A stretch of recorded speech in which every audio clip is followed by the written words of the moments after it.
Hi everybody, so now we will be discussing our next lesson, and that is going to be about unions and intersections of sets. And so what we will be doing here is to find unions and intersections of sets, of course. Okay, so some important terms to remember first, as usual. Union has a symbol that looks like a letter U. Okay, that's the symbol for it. The union of two or more sets simply contains this all of the elements of both sets. Okay, so what you will see here is, so for example, this is set A. The first circle is set A. This second circle is set B. And so if you are looking for the set A union of set B, it's all of the contents of both circles. Okay, intersection is now the inverted U symbol. Okay, so the intersection is simply what are the common elements from both sets. So pretty much if you're looking at the diagram, it's where the overlap of the two sets happens. So that is A intersection of B. Okay, now disjoint sets, so they have no common elements at all. And so if you're going to take a look at it, they are simply individual circles, as usually is used with sets. And so they don't overlap at all. And so we call them as disjoint sets. Okay. All right. So let's continue. So let's say we have in your left pocket, you have a quarter, paperclip, and a key. Right pocket, you have a penny, a quarter, pencil, and a marble. What is a set that represents the different items in your pockets? Okay, so if we're going to have set L, let's use L for the left pocket. Okay, the contents are, as you can see, the quarter, and then the paperclip,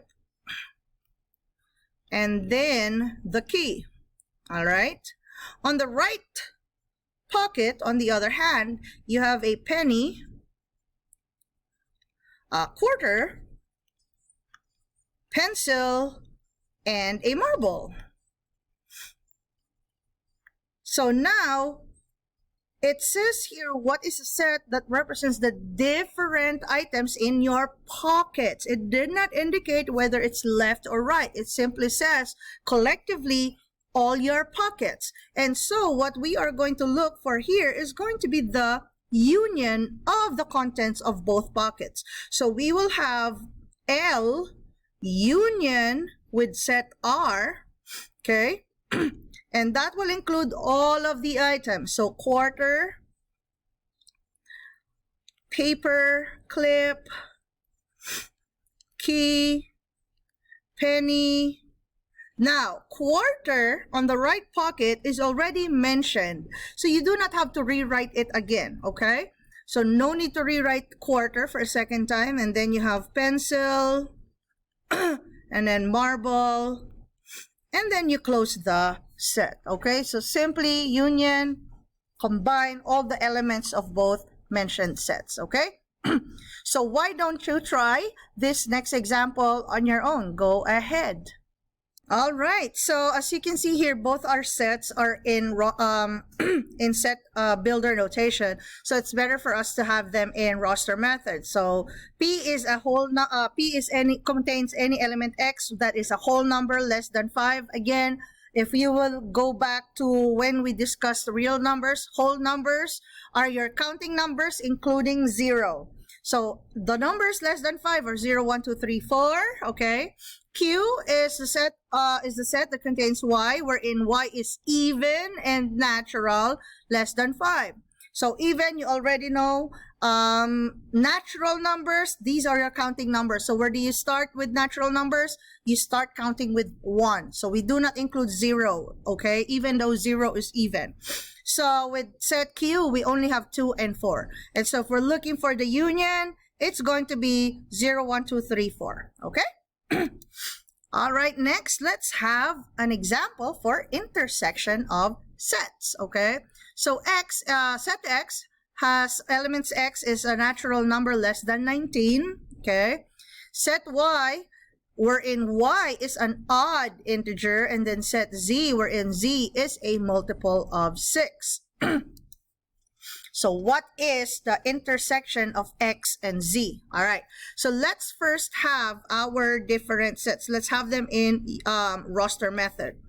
Okay, let's have X. Set X is going to be natural numbers less than 19. So we start with 1, 2, 3, and I cannot list them down, so I can just use the ellipsis. And then let's say 17, and then 18. Okay, we do not include 19. Next, we have set Y. It says here Y is an odd integer. Okay, odd integer. So we have 1, 3, 5, 7, and there was no limit to it, and so it's gonna go forever. So the ellipsis will be in the end. And then our set Z, let's get this here. Set Z now contains a multiple of 6. Okay, so we start with 6, 12, 18, 24, and then of course it's gonna go forever again, so we use our ellipsis. So now we are looking at the intersection of X and Z. So here's what we do. Okay, so let me get this up here. X intersection of Z. So look at X. So you have numbers 1 up to 18, and then Z is your 6, 12, 18, 24, and so on. So what are the common elements between X and Z?